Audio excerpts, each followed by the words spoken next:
limits, let's do another set of problems on limits. So we have a question here. F of x is limit x tends to 0, and this whole function is given in the limit. So how are you going to solve this? Okay, so to solve such problems, they've said check whether limit exists or not. So you need to check the limit. Obviously the limit will be checked at point x tends to 0. So we can solve it very easily. Let's take left hand limit here and then the right hand limit. Okay, left hand limit is very simple. You just have to do limit x tends to a minus, that is 0 minus here, of the function given. Okay, so you can say that limit again h tends to 0 f of a minus h, that is 0, a is 0 minus h. Okay, put this value in the function and you will get limit h tends to 0 e raised to the power minus 1 by h minus 1 whole to the power divided by minus 1 by h, this is division, okay, plus 1. So now how are you going to solve it? If you put 0 in h, 1 by 0 is infinity. Okay, 1 by 0 is infinity, and e raised to the power minus infinity, that is equivalent to 1 upon, okay, let's solve it more further, you'll get to know much better. Okay, just take the reciprocal out of it, you'll get 1 divided by e raised to the power 1 by h, okay, and subtract it with minus 1 whole divided by, here also you'll get 1 upon e raised to the power 1 by h plus 1. I hope you know this. When there is a negative symbol, negative sign, and if it is reciprocal, the quantity remains the same, but it's reciprocal now. Now you put h tends to 0. 1 upon 0 is infinity. 1 e raised to the power infinity will be infinity only, and 1 upon infinity will be 0. Obviously 1 is inversely proportional to, okay, like that way only. So this quantity comes out to be 0, and this also 0. So minus 1 and plus 1. As a whole it is coming out to be minus 1. Okay. Okay. Now let's calculate the right hand limit. Right hand limit is very simple. It's very easy, tricky as every step. It says limit x tends to a positive of the function. Then you'll see that limit h tends to 0 f of a plus h.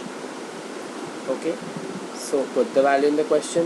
You'll find this value is to the power 1 by h minus 1 is to the power 1 by h plus 1. Can you put h as 0 in this question? 1 upon 0 is infinity. E raised to the power infinity. You can't solve infinity in any question. So what are you going to do? Divide numerator and denominator both by e raised to the power 1 by h. Okay, that is quantity 1 only. I'll tell you how. Divided by e raised to the power 1 by h. Divide this also by e raised to the power 1 by h. Because this whole gets cancelled, so it's exactly equal to 1 only. Multiplication of 1. So what I am doing here is just dividing this whole function by this quantity. So this divided by this will be 1. Okay, limit h tends to 0, 1 minus 1 upon e raised to the power 1 by h whole divided by 1 plus 1 upon e raised to the power 1 by h. Now put h tends to 0. 1 upon 0 is infinity. E raised to the power infinity will be infinity, and 1 divided by infinity will be 0. So this whole quantity comes out to be 0, and this also has 0. 1 upon 1. Answer is 1. Is the limit existing here? No. Limit does not exist, as left hand limit is not equal to right hand limit. So we can't say that. So now we can say that x tends to 0 f of x, this whole quantity does not exist. I hope it's clear to you now. Let's take another example. Another example is question number 4. Now this is complicated question because it's involving root here. So how are you going to solve this question? Let's solve this. But before solving this question, you need to know some formulas. Okay, what is the formula for 1 minus cos 2 theta? Do you know the formula?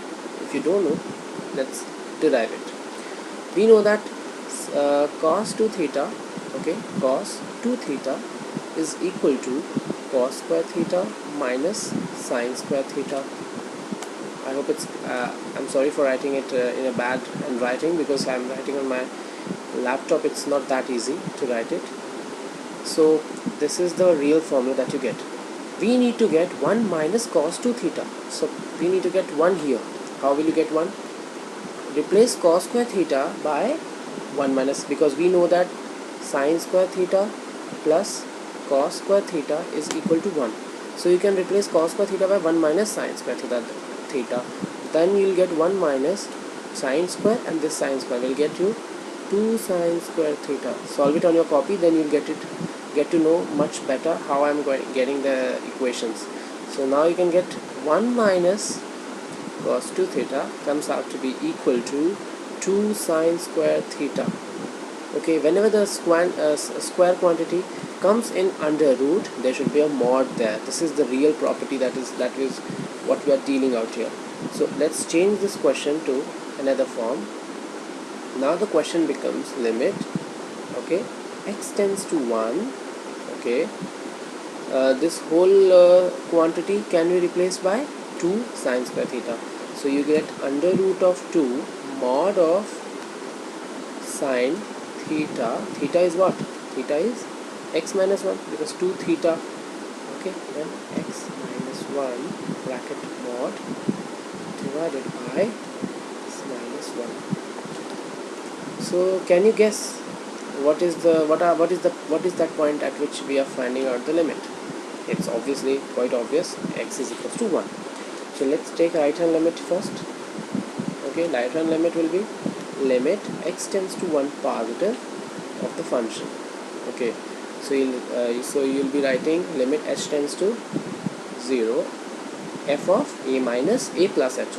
Okay, a is 1, a plus h, this whole quantity. Then put this value in the question. You'll find limit h tends to 0 root 2 sine of mod then 1 plus h minus 1 whole divided by 1 plus h minus 1.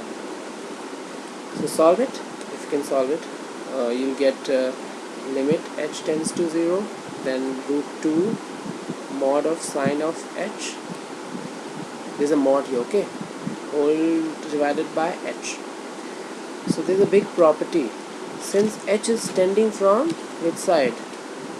0 and 1. H is tending from this side. Okay. So if h is tending from this side 1 to 0, that means the sign will always be positive. Why positive? Because it's because of the quadrant. Whatever the quadrant it is, this quantity has to be positive, because mod is there.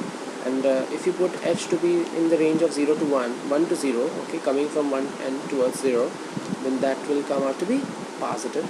So you'll get it as limit h tends to 0 root 2 sine of h to the divided by h. This whole quantity will become, there's a big property here, whenever limit tends to 0, h tends to 0, and sine of h whole divided by h, you'll find 0 upon 0 quantity, and that comes out to be 1.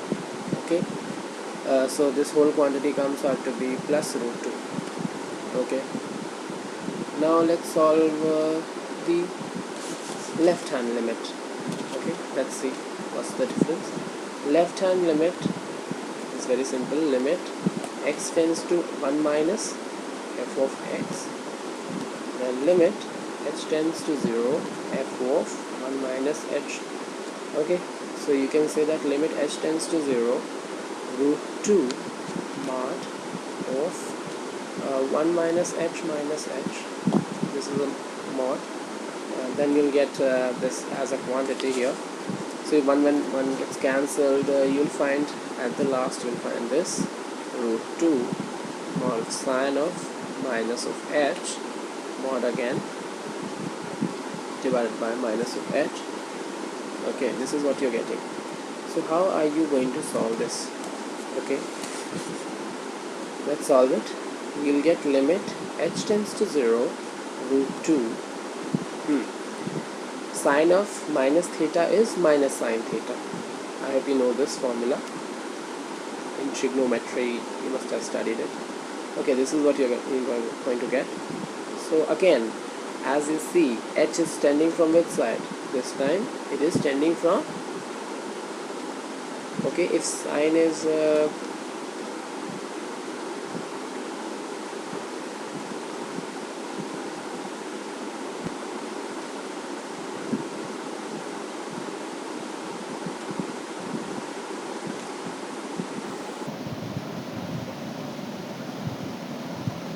So sine is again in the range 1 to 0, it's going to be positive. Okay, and positive into negative will give you whole quantity as negative. So this, when this mod will be removed, it's going to bring a negative sign outside. So this, that negative and this negative will bring a positive sign. So it will be limit h tends to 0 to 2 sine of h minus h. This whole quantity will become 1, then you are left out with this. Again, the limit does not exist because both the two, left hand limit and the right hand limits, are not equal. Okay, there's a big note here that you need to remember. Note that h is always tending from 1 to 0. We don't consider it to be tending from negative side. I guess in the previous video I said that h was tending from left hand side, but that's not possible. H is always tending from 1 to 0. That quantity has to be positive always. Okay, so limit does not exist. Does not exist. Limit. Okay, let's take another example.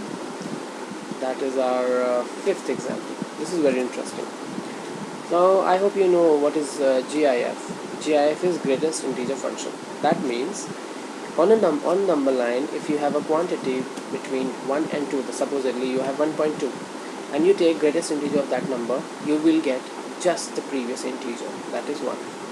Similarly, on the negative side, if you have minus 1 and minus 2, if you have a number between minus 1 and minus 2, that is minus 1.3. If you take the GIF of that number, you will be getting minus 2 then. Okay, I hope it's clear to you. Now you have to solve this question. It says f of x is greatest integer of x, and where k is any integer, which of the following is correct? Obviously it's asking about left hand limit, right hand limit, and the whole limit at that point. So how are we going to solve it? It's very easy. Okay, to solve this question, I'll just erase this portion.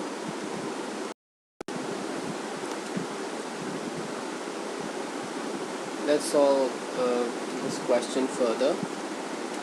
It says you'll have to take the limits then. Okay, suppose now I'm starting with the left hand limit. What will happen to the left hand limit? Let's see. Limit x tends to k negative of the function, and here I'll be taking right hand limit. Okay, it will say that right hand limit will be limit x tends to k positive of the function.